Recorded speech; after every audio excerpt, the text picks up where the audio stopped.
All right, here we go. Brand new podcast. Let's kick it off. Nate, special guest today. 3, 2, 1. Hello, and welcome to the Nixon and Nate podcast today. Brought to you by Trust Motors. Oh, yes. Yes. Shout out George and the boys looking after us. But today we've got a special guest. I'm not even religious, but when God decided to make the perfect hybrid of excellence when it comes to radio, film, and TV, he gave us this man, Mr. Tammy Davis. Tammy! Welcome to the podcast, mate. Thank you, brothers. Thank you.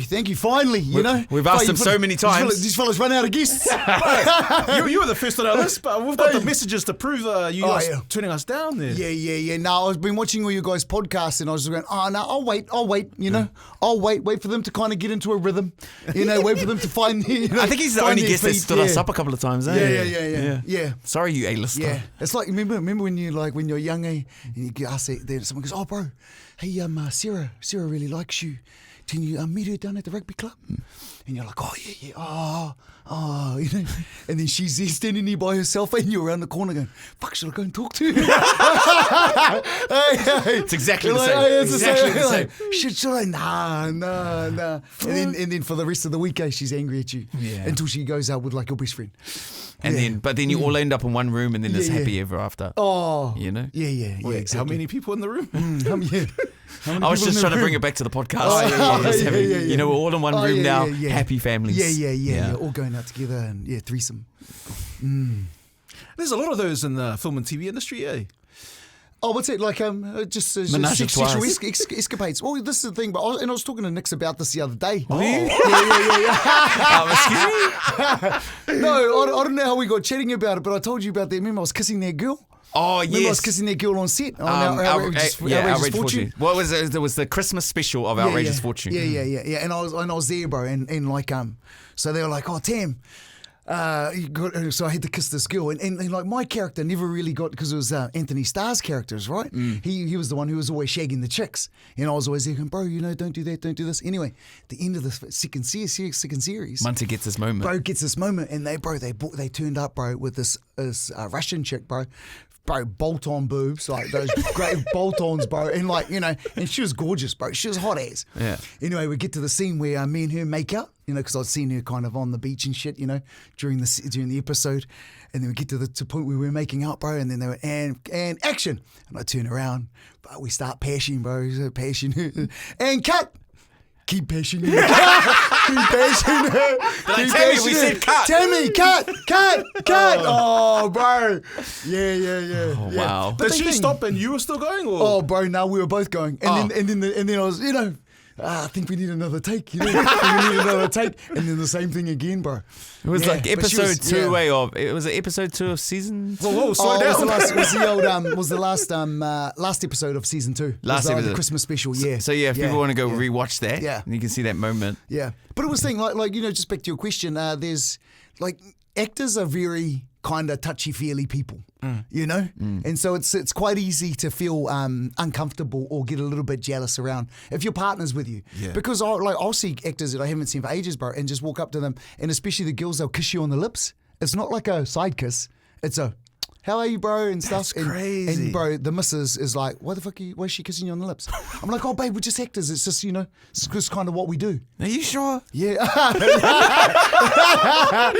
We'll just see acting classes shoot up 100%. Yeah, I know. People are like, sign me up. Yeah. So, no, you actually, know who else? I've got a course that I'm starting. Wait, it's not that push and pull one, is it?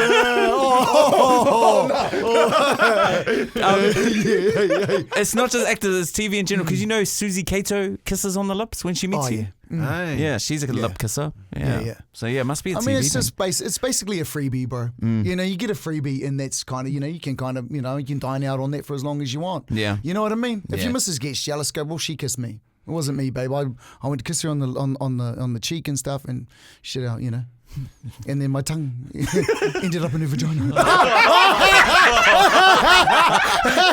This guy, man, this will be the first episode that's ever been cancelled. I swear to God. You're a true raconteur, mate. You can tell a story, bro. You can tell a story. Fuck, I'm sweating, bro. But the thing, like I used to do, I'd do scenes at, like, my first sex scene, right?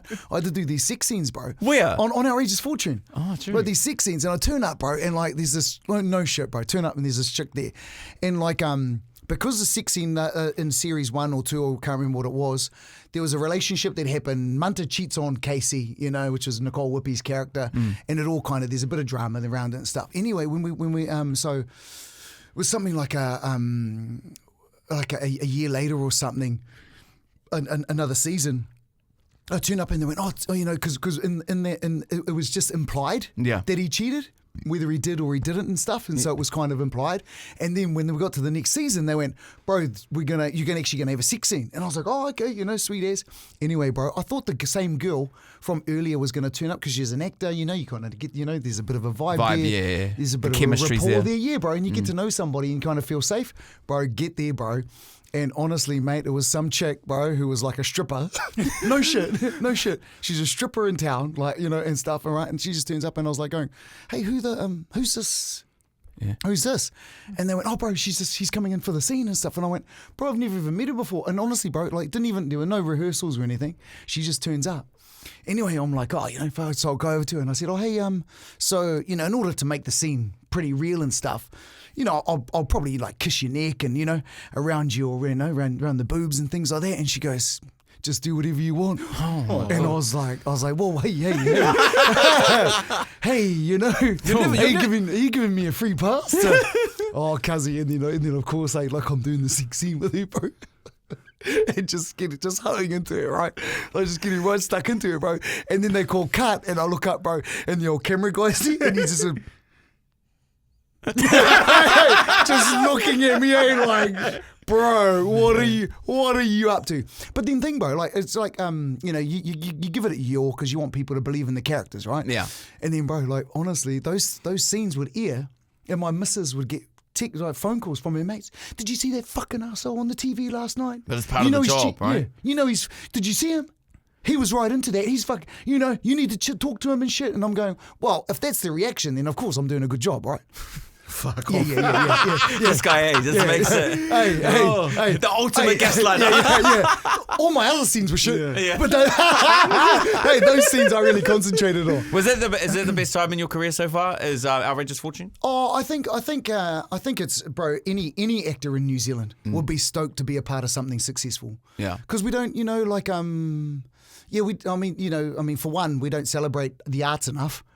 So if you're an artist, you're a loser and you need to get a real job, which is basically what I was told when I was, became an actor. Yeah. Oh, when is he going to get a real job?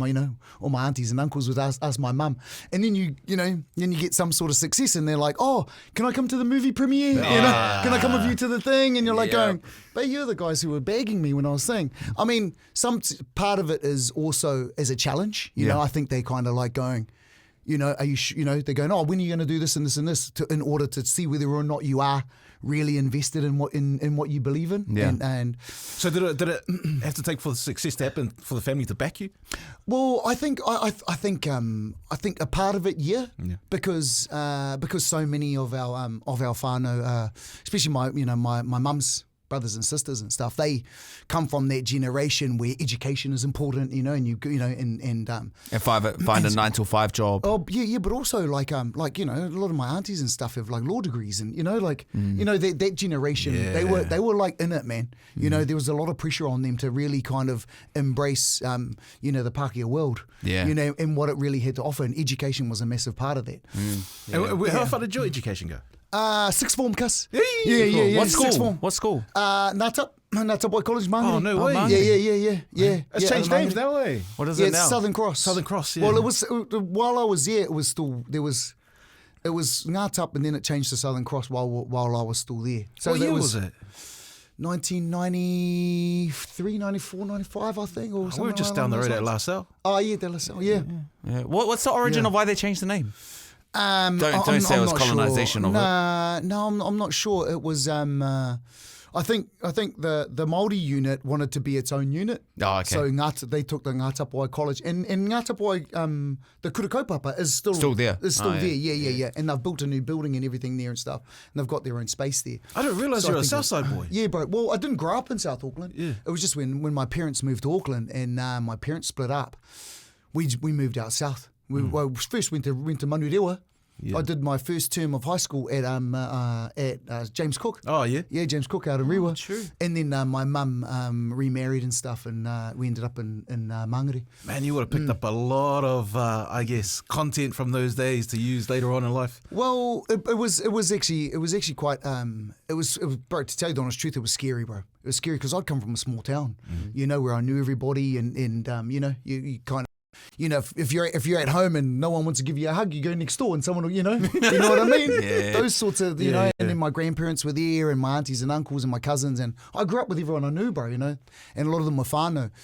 And South Auckland's a big place. Yeah, but also South Auckland at the time, bro, was rough, bro. It was a rough place, and like I was just a jovial dude who wanted to get on with people, and I think it was the first time I'd actually gone to school with and I don't want this to sound the wrong way, but with a lot of angry kids. There were, bro, like a lot of angry kids, like, and just angry for so many different reasons, you know. And when you're young and you don't understand the dynamic of that or the hierarchy of the people around that, then it was. Are you talking about Islanders? Nah, bro. Māoris and Islanders and a lot of, you know, like everybody, bro. I think I remember during that time there was a lot of parents who just couldn't be around because they're all working 80-hour weeks. Yeah. So everyone was just left to their own device. Oh, 100%, bro, 100%. And but it was hard. It was hard to adapt. Yeah, I found it incredibly difficult to adapt, but also it kind of hardened me up a little bit. But I think yeah, I lost a little bit of my personality then, because it was shit. What do I do here? How do I adjust? I'm going to have to let a few things go in order to kind of really kind of get on with these people, and it kind of toughened me up a bit, hardened me a bit, you know, to a point where I left when I was like 17, 18, and yeah, it took me a while to decompress and to let some of that stuff go, because I was angry, bro. I can't imagine you angry. Nah, that's the thing, bro. Like it just, your environment, you know, dictates who you become. You know, like, you know what I mean, eh, bro? Yeah. Like, you know, you get. If you went to prison for the next 10 years, you'd think. Nate. No, but you know what I learned? What I learned is like what you needed to survive. Those skills that you pick up, they don't serve you later on. Nah. And then you're in a different space where you don't need them and you still use them. It's like, oh, fuck, I fucked up. Yeah. Well, that was the thing, bro. And it's interesting because years later, I went back to Mangere to catch up with one of my mates. And I saw him and I was like, oh, hey, bro. And he goes, oh, look, you don't call me or talk to me and stuff anymore. And I said, well, I just don't want to be around the bullshit, bro. I don't want to come to your house. You know, we go somewhere and then all of a sudden you're having a fight, you know, and then all the shit starts coming back. And he goes, oh, bro, you know, I think this is the first time we've ever had an actual real honest conversation. And then he goes, what do you want to do? And I said, bro, why don't me and you just sit here and have a beer, you know, and just chill out and just relax and, you know, talk about the old days if you want, or talk about where we are right now. It doesn't matter. And then we have a few beers, and of course later on, you know, because we're getting on so we're like, he goes, bro, there's a party down the road, should we go? And then no shit, bro. I said, oh, you know, why not? For old time's sake, bro. Walk into this shed party, and as soon as I walk through the door, bro, some guy turns around to me and goes, what the fuck are you looking at? Straight away, bro. Straight away. And I was this like, at peak Tammy Davis, or was this younger? No, this is I was probably, you know, around, you know, maybe, around, you know, I was doing Outrageous Fortune, and, you know, like there was but it was just that whole, it was almost like someone had just thrown me back to being 17 again. Yeah. In Mangere. And I was just like, bro, but you know what my response was? What? As soon as I heard it, I just turned around and said, go fuck yourself. It was almost like that, you know. It was like it was almost like I'd you know, it was like you switched back into it. Yeah, bro. Yeah, and then not long after I said, oh, bro, I'm going. See you, man. I don't want to, you know. Yeah. You know, because it felt like a massive weight was put back on me. You know, it's like, fuck, I've been trying for years to get rid of this shit. You know, and just kind of let all this shit go. You care about your mates, but sometimes you got to, fuck, maybe I just got to go this way. Well, and also think, bro, like you catch up with some of them sometimes and all they do is give you shit. Oh, you're fucking famous, bro, you know? Oh, you're a fucking egg and blah, blah, blah. And then they're jealous and then they try and pick a fight, you know? Or it's like they'll like but your friends like sound hectic. Oh, bro, that was the life, bro. And some of them are still there. Heaps of them are still there and they're still there, bro. Yeah. It's like they're still there. You know, so it is a little bit that's to tell you the honest truth, bro, I don't see them that often. Yeah. Because when I go out there, there's always someone trying to start shit. You know, someone's always trying to kind of load me up with shit, you know, or fucking, you know. And it's that undertone of trauma that they're still carrying, eh? Yeah, bro, yeah. And also they're like, oh, you know, it's because, bro, and I don't give a fuck, bro. I don't care what you're doing with your life, bro. I don't care, like, you know. But, you know, at least go, hey, man, good on ya. Yeah. You know, bro. Like, you know, good to see you. Bro, we all came from shit, you know. We all came from nothing. You know, I just managed to scrape my way out. Find a way out, bro, you know. And you haven't. But, I ain't going to turn up here and go, oh, look at you, you useless piece of shit. You know, I'm not that person. Yeah. You know, who am I to bag you because you haven't been able to do it, you know? God, so many Buzzy's of us saying don't, such a bro. mature Tammy Davis thing. Yeah, bro. But you know what I mean, eh? Yeah, you I know, know. it's like, fuck, man, you know, just don't kick people when they're, you know? Yeah. You know what I mean, eh, bro? You know, and when you come from that place, bro, when you've spent all that time out there, it's You want to hope for the best for them. Oh, bro, 100%. And you have to believe that, you know, it's guys like Jay Hustle, you know, his old man Tuckle Jay, Tuckle John and stuff, bro. Yeah. I went to school with his older sister. You know, there's ways out, bro. You just got to find a way, you know, and you got to believe in it, bro. And you got to believe that you can hustle your way through. And if being out there doesn't help, then move, bro.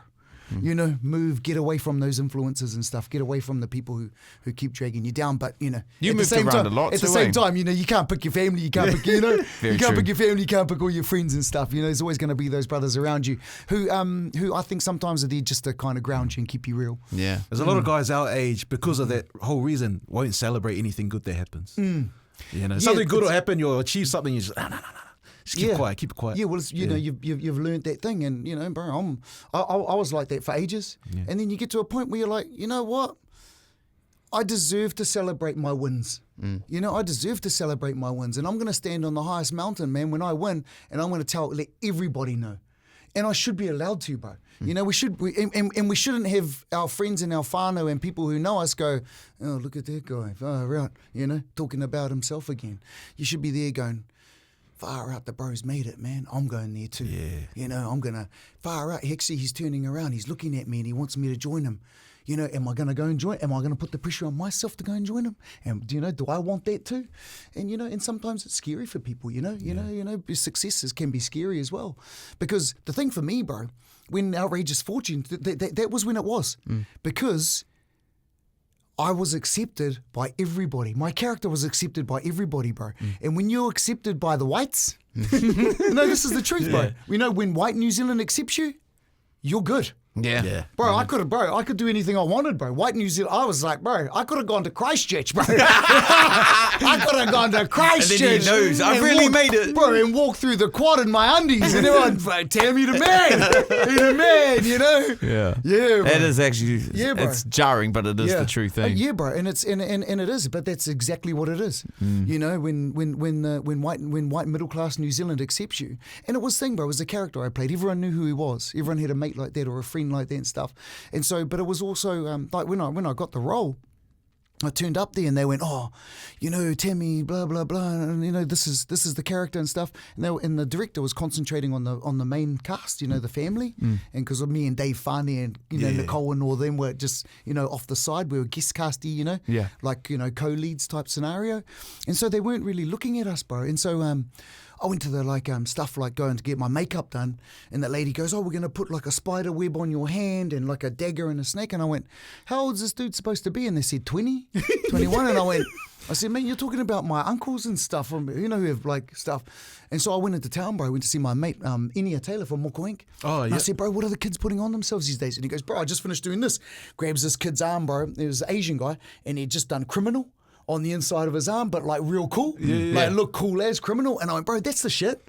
That's the shit right there, you know, like, but it looked good. And so he was the guy who designed the West Side Forever tattoos on my arms and stuff like that, you know. That's cool, man. Because if you're not involved in creating the character, then you don't really have ownership of it. Yeah. And so what I did also was I decided that I was going to make him relatively smart in a way, but if he made mistakes, he learnt from them.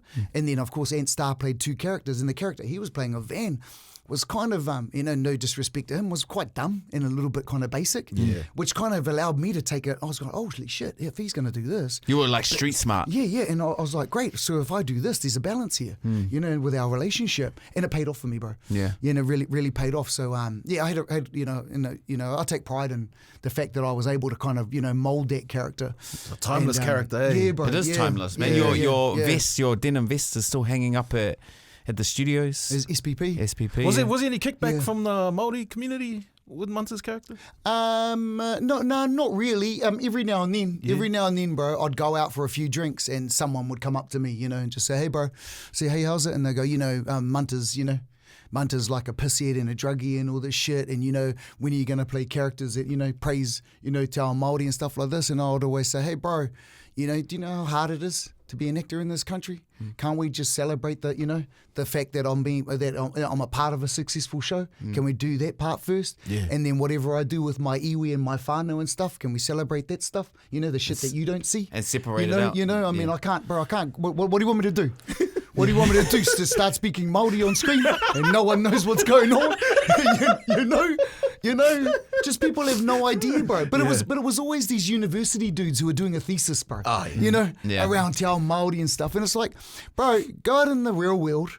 And then in 10 years, when you're working your job with all the Pākehās, bro, and then you tell me what you're doing in that job to make, Te Ao Māori, prolific inside that. Yeah. And then we'll have a chat, Yeah, but it was always just. Because I know you are very generous with your time and resources to your family. I know that you do that on a personal level too, which people don't have to see and don't need to know about. But that stuff should be celebrated because I know you do a lot for your family. 100%. Like I get asked to go back down to around Wanganui and Raitihi and where I grew up and stuff, and go down there and when we were having our our treaty settlement things and all that sort of stuff, go down and talk about, rangatahi programs and all that sort of stuff. And, this is what people don't see that stuff, bro. No. They don't see when you go down there and you just get invited to talk at the marae and things like that, or when you go down and you do you devise plays and stuff with the kids and shit. They don't see that stuff. And this is the thing, bro. Like, I think a lot of people don't want to. They just want to have an argument with you about something they've got they've got a little bone in their that they want to pick. Yeah, bro. Yeah. That's it. It's more about the fight. No one actually wants any answers. They're just looking for a scrap. Yeah, bro. Yeah. And also, when they see you up there on the pedestal, they think you should be doing more. And fair enough. But bro, honestly, man, I remember making stuff for Māori TV years ago. It was 18, 19, 20, 21, and we were out there making heaps of shit, bro. Just making it, bro, being a part of it. Always, if I would go and, you'd make commercials during the week, doing lighting or gripping, and you'd make, all the money there. And then on the weekends, you were out doing stuff for Māori TV. You were doing, Marvel videos. You were doing shit, bro, you're giving your time to keep the community up. And people don't think about that shit, bro. And you made a Marvel video? Yeah. I remember we were in Vulcan Lane, bro. They shut off all Vulcan Lane, and the girls were there, bro. And all the boys, we set up all the when we used to go and do it all for free. Wow. Shea Fu videos, headless chicken videos, all the videos. Damn Native video, all bro, and the boys would turn up for free, bro. Take all the gear and just go and get it done, Awesome, man. And then at the end, just a couple of beers and we'd go. And then, but no one, people don't know this stuff, bro. They don't know that all the, that it wasn't just acting and the stuff that I was doing. I was also doing all the lighting thing, behind the scenes and all that other stuff. You actually forget how long Tammy's been around, eh? I'm thinking about your health because I know back then the partying would have been crazy. How's your liver now? No, the liver's still, Jeez, I try not to think about it, bro, Out of mind, out of sight. I seen you, one day I was driving near Zoo Hill. Yeah. And I seen you running up with your shirt off, bro. You're looking mean. Yeah. Oh, it's just the boys, We've got a training group called Mully Madness. Wow. Yeah.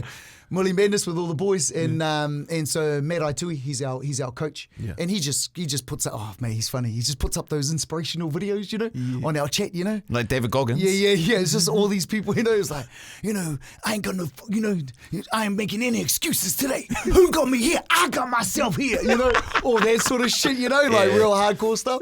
And then half the boys is like, hey man, this isn't really inspiring. I actually feel real bad now because I haven't trained for like 2 days. Yeah. Thanks for rubbing it in. But then we just post up, bro. You just got to post up what you're doing during the day, whether you're going for a walk or whether you're training or whether you're running up a hill or you're swimming or you're just doing some work around the house, just to make sure that the boys keep moving, bro.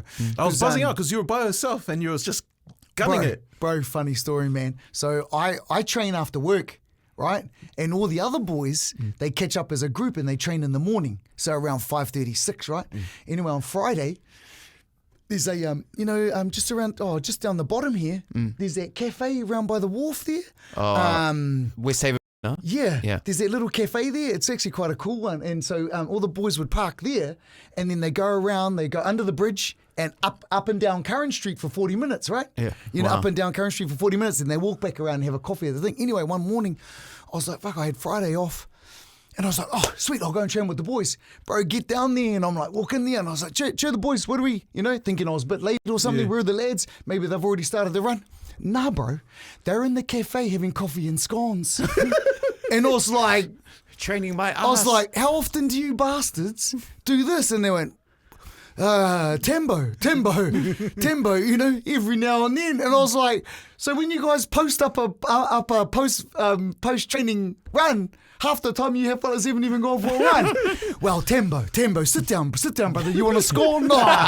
Because they know you want to snitch. Yeah. No, it's not that, bro. It's just that, because when I see the photo, I get there and I'm like, boys did it, I'm doing it. And then I'm around, bro, up and down Curran Street, And that's why you probably look the best out of all of them. And the boys are like, fuck, shot tam, Everyone's patting each other on the back. Yeah. These bastards. These bastards. And when you first started, who did you come up with? Like, who were some other names that people might know that you came up with? Are you still in talk? Do you still catch up with that? Anthony Starr? I just finished watching The Boys. Yeah. No, I've been watching The Boys too. Is he too cool now? What's the deal? I'm not sure, bro. He's even like I try and message him sometimes because I was trying to get him on the show. Hey bro, can we chat to you about this and that? And just no answer. And so I thought, there's a few people who he catches up with when he comes home who might have a phone number for him and stuff. But no, I just think he's busy, bro. I just think he's busy. And he's always busy now. Yeah. Because he's like, bro, he's. Well, it's a very successful TV show. He's not quite Brad Pitt, George Clooney yet, but he's not far below. I mean, TV's different to the film guys. They have their own sort of little, their own sort of little clique. Yeah. The film guys will have their clique, like, the Joaquin Phoenixes and all those sorts of dudes, And then but then there'll be the TV, and in the TV clique, he's massive. Yeah. And now he's starting to make those transitions into the film area and stuff. Yeah, wow. So I don't reckon it won't be long, where he gets a lead role in a major feature film. That's so cool. Yeah. But bro, massive congrats to him, man. Yeah. But he was grinding when we were making Our Age's Fortune. So we'd do a 6 month, a series takes about 6 months to record, to film, and then for the next 6 months, bro, he was in LA. Oh, wow. He was in LA, bro, for 2-3 months or whatever, go for pilot season, try and grind, grind. Come back, do Outrageous Fortune, go back over. Yeah. Come back, go back over, But then it's the Cliff Curtises who did the same. Bro, they all do the same thing. Carl Urban does the same thing, bro. They all go over there and they grind away. Yeah. What about for yourself as far as goals that you might have now? Is that sort of something that you're chasing? Are you going to go overseas and do something, or are you quite happy? Yeah, well, bro, after Outrageous Fortune, I made those short films. With the Ebony Society, I went to like 50 film festivals around the world. Then I made the dance film with Parrish. They were born to dance and stuff. Didn't quite do so well. Figured out that making films is actually quite hard. Why do you think that didn't go so well? Oh, there's lots of reasons, bro. There's lots of reasons. Maybe people weren't ready. I mean, I consider... when did Born to Dance come out? 2015? 2016, 2017, yeah. Oh, yeah. But it was saying like, bro, life's timing, bro. Yeah. Life's about timing, bro. Everything's timing. Ebony Society, bro, their short film it got programmed into 50 film festivals. But every film festival I went to with it, the timing was wrong, bro. They weren't films that they were looking for. You know, mine was a heartfelt piece from home, you know. It was about these two boys who would want to learn something about life and stuff. And those weren't the films they were looking for. It's just timing, bro. Yeah. You know, a year later, bro, I might have won every single one. Yep. You know, do you know what I mean? Yeah. 100%. And you know, it's just timing, bro. You know, and I think with Born to Dance, it was timing as well. It's just, you know, life's just about timing, bro. I know that you song, that can movie think. would have been eaten up maybe a few years earlier. Yeah, 100%. And we tried to make it a few years earlier. Yeah. But it just didn't, you know, that didn't happen. I mean, I don't want to blame anybody, bro, but it was hard. It was hard work. It was really hard work and stuff. And it was hard work, man. But yeah, it's funny because people now, there's a generation, they know you as the guy from George FM, like just smashing it on the morning show. Yeah, well, I can walk down the street, bro, and have some kid come up to me and go, oh, it's like even this morning. We had old Leon come in, bro. He goes, bro, love you on the show, man. Can I get a picture with you for my mum? Of course. I'm covering the bases, bro. Yeah, bro. I got the bases covered, you know. I got like 20 to 50 sorted, you know. How did you get your gig on George? I was doing the life coach. Oh, that's right. I was Tammy's doing the life coach for Yeah. years, bro, with old Thane Kirby and Cara when they were doing Drive. Yeah. Well, they did Drive or Breakfast. I can't remember one of them. Yeah, I think they started doing Drive. And so, bro, for like 2-3 years, they'd call me up, you know, or can you come in and stuff? And so I'd come in and do the life coach. And they loved it, bro. People loved it. Yeah. Because I was just giving whack advice, you know, like just real crazy out the gate advice. Yeah. Yeah. And then they put you on the breakfast show? Oh, and then Cara said, come and do the breakfast show. And then, so I've been there, I don't know, what is it, 7 years now? Yeah, you did. Yeah. It's been a decent innings. But it's been good, bro. It's been good. It's been interesting. Like, you know, from when I first started to where George is now has been quite an interesting growth period and stuff, you know. I think we, you know, the listeners kind of seem to enjoy what I do. And so that's kind of, you know, I mean, It's crack up because the boys in jail prefer to listen to George because all the guys love doing their burpees. So you guys are playing the right music and you're all having a laugh.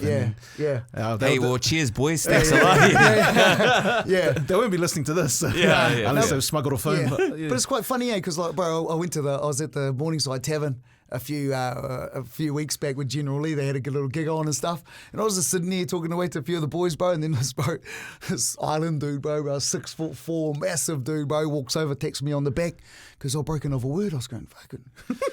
Oh no, what have I done? Fuck, man. And then I walk over and I said, bro, bro, what's up? It was like, what's up? Are you kicking me out? You're bouncing? And he goes, no, I just want to say thanks for all the videos while I was inside. I said, all good, bro, all good. He goes, nah, man, bro. He goes, you don't realise, bro. You don't realise, you know. Like, we watch your video stuff and we watch all the stuff, bro, inside, bro, and makes us, you know, makes me laugh, bro. So I just wanted to come over, you know, and let you know, thanks. But that's the thing, bro. Like, honestly, bro. Like, you know, I can have like a 60-year-old grandmother come up to me and then walk into Kmart and there's a guy with a bulldog on his face. Tammy, you know, no shit, bro. And then some young kids come up to me and stuff. So yeah, pretty much got it covered. It's it's hard being this cool. Have you always chill out? Have you always been so confident? Because like I don't think I ever told Nate the story, but Tammy came and helped me do some landscaping. Right, for a friend's house, and he just turned up with his gumboots and a rake, and we were just having a yarn. I need to go get some soil. This dude saw that there was a landscaper across the road doing another house, and Tammy just randomly was like, "Can we borrow some of your soil?" And then I was like, "No, Tammy, just leave it." And then the guy goes, "Oh no, this client's paid for it." And he goes, "They're not going to use all of that. Just can I have some?" And then the guy was like, "Oh no, I can't." He goes, "Come on, man, like one wheelbarrow. You won't need it." And he's just got that confidence where he just will keep pushing. And then we end up with a wheelbarrow full of soil. Fuck there you go. See, you've always, to me, in my life when I've known you, you've always been so confident. Well, I don't think I grew up as a confident kid, to tell you the honest truth, bro. Well, everyone grew up in the village, you know, and kind of like you have that kind of quiet, silent confidence within yourself, which is encouraged. But I think it comes from like at some point in your life, bro, you just got to kind of realize that and just be proud of who you are. Just be proud of who you are, bro. You know, and everything you have. You know, I think it comes back to like, you know, bro. I'm not a confident, always confident, you know, and I don't speak Māori, you know, at home and all those sorts of things. I'd love to do it more, but I'm proud of who I am. And I mean, I wasn't taught Māori as a kid and stuff, and I don't speak it enough, but I'm proud that that I have some, you know, and you don't have to have all the bits, bro. You know what I mean? You don't have to have all the bits in place. You know, just be proud of the bits that you do have. Yeah, nice. You know what I mean? Yeah. Because everyone's always like, oh, fuck, you know, if I did this more, and if I had this, and maybe I need another piece of paper on the wall, and maybe if I had this pair of shoes, I'd be cooler. And, you know, it's like, man, just be proud of this. Like, you know, life's too short to think. And I said to my cousin the other day, you know, because he was looking for a house and stuff and things and stuff. And you go over to like Tyker's $10 million house and stuff and things. And you go like, but it's thing, I can't remember what was the saying. It's like, you know, comparison breeds, comparison is the theft of joy. You know? You know, when you start comparing yourself to other people, bro, you lose all the joy of life. Yeah. It's like, fuck, I'm never going to have a $10 million house and thing. But my mate's got one. Yeah. Primo. I'll just go to his Celebrate house. that. You know, Yeah. bro. You know? See, seeing you so joyous and like not having that much stress in your life, that's why this guy's got no grey hair. Oh, you, bro. Yeah, Are you sure? Hey, no, everyone asks me if I die. If I put the old dye through the Do old you rinse. dye your hair? No. Are you sure? No. Because he's got no grey hair. I dye my pubes. Oh, it's so 80s of you. Oh, not the 80s porn star. How long have you and wifey been together? Me and the misso, far out, would we 11, 12, 13 years? Hey. Yeah. Pick one. Is it 11, 12? No, so 10 years anniversary last year. Last year? No, this year. No, it would have been Oh, last. 12 years. 12 years married and 13, 14 years together. Yeah, nice. Yeah. What's the secret? Especially working like in the industry you do. Yeah. What's the secret to keeping it together? Oh, bro, I don't know. I mean, I like that she's not in the industry. Yeah. I think that's a big part of it. That you know, she doesn't have to. You know, she's not a part of kind of watching the. You know, she's not around the stuff that in the characters I play and things like that. I mean, it's pretty much kind of, you know, it's not as raunchy and stuff as it used to be. And I think she'd have an issue, you know, if I got a job where I had to, you know, do sex scenes and kiss another chick, because that puts a lot of pressure on your relationship, you know. And you know you figure out why bloody Angelina Jolie ends up with Brad Pitt, you know, on those, you know, I'm leaving here, I'm going to go with this girl. But they got intimacy coaches now, eh? Yeah. I don't know, bro. I just think kind of laughing together, you know, and like we try and cook together and things like that. Regular you know, nights together, you know, under the, you know, between the sheets, you know, just keep that regular, keep it regular. Just things together. Yeah, intimacy is like for me matters quite a bit, like, you know, but also think about small things, right? So this is what I do every morning. Every morning, bro, I wake up, get ready for work, and I kiss her goodbye, even if she's asleep. Sometimes she wakes up and goes, you know, piss off, go to work. But you know, but when I don't kiss her, I'll hop in my truck and stuff, and I'll be driving to work, and then I get a phone call. No shit, bro. No shit. I get a phone call. Why didn't you kiss me? Is there something wrong? Yeah. And I was like, fuck, babe. I'm late. I pushed bloody snooze 3 times. It's 5:30 already, and I'm going to be late, you know? And she's like, oh, but you know, do you know what I mean? That's fucking awesome. Just the small things, bro. The small things that kind of really cement, you know? And now, I mean, you get to celebrate the fact that you're grandparents now. Yeah. Got a little grandson. Congrats on that. And he's at home with my daughter and stuff, which is quite cool. Yeah. And so I just saw him before, and I'll come back and I'll see him this afternoon and just go and hang out with him and stuff. And it's quite interesting, because you can get to a point where, you know, people are around you all the time. You're like, man, this is getting stressful and stuff. And then a mate of mine the other day goes, bro. And I was like, oh man, I have to take my my grandson for it. And he goes, nah, bro, you get to take him for a walk. Yeah. You get to, bro. You know? Because, my daughter, you know, no, bro, you get to give him a bath. Yeah. You know, you get to, bro. Heaps of people don't get to, bro. 100. You know, heaps of people don't get to, bruss. You know, and you're like, you know, you just got to change your perspective on life, you know, and go, you know, and be thankful, you know, because it's quite easy to go, oh man, far out, what am I doing this for and stuff, you know. And then, and my mum's come to live with us as well, because she was up north, you know. My stepdad passed away a couple of years ago, just had his unveiling and stuff. And then I was like, and then the other day she was just pissing me off, you know. And then I was like, no, I get to spend time with my mum, you know. So, and especially, like, you know, she might only have 5 more summers, boys, you know. She might only have, you know, 3 more summers. Yeah. But I get to spend this time with her, you know. And so, you know, just got to reframe it in my mind so that I'm, you know, even when I'm tired, you know, go, nah, man, I get to get to be with these people. I bet you people listening to this podcast weren't even ready for this version of Tammy Davis. The layers of this man. It's a beautiful thing to see. But I've never thought I'd get to be with you two. You bastard. Brother Tammy, thank you for coming on to the podcast. Thanks, Welcome, mate. boys. Welcome. You're Welcome. the best. Thank you. And shout outs to Trust Motors bringing you another podcast driven by Trust Motors. How car buying should be. Car buying? Car buying. Kaya. What did I say? You said Car how buying.